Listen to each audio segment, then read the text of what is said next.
এ খাও হে শকুন,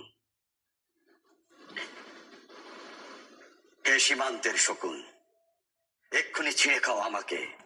হে Atlantic eagle, শিগগির খুবলে খাও আমাকে। হে বৈকাল হ্রদের বাজ, আছুড়ে কামড়ে ছিন্ন ভিন্ন করো আমাকে।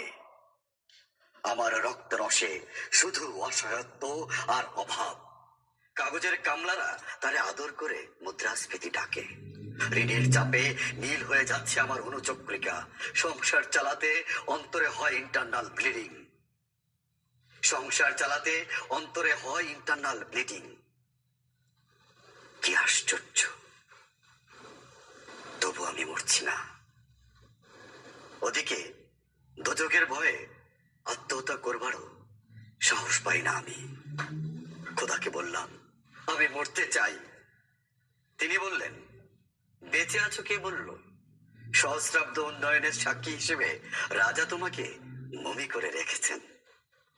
বাজারে দীর্ঘশ্বাস ফেললে নাকি রাজ্যের ভীষণ বদনাম হয়। রাজারও মন খারাপ হয় খুব।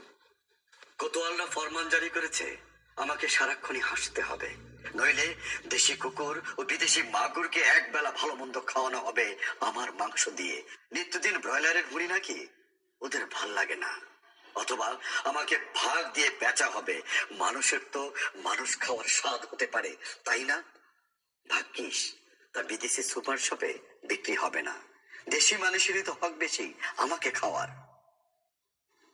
এ দোজকি যখন নিয়তি, তখন আমি উদাম হয়ে ডাকছি দুনিয়ার শ্রেষ্ঠ মাংসাশী বিভোগদের।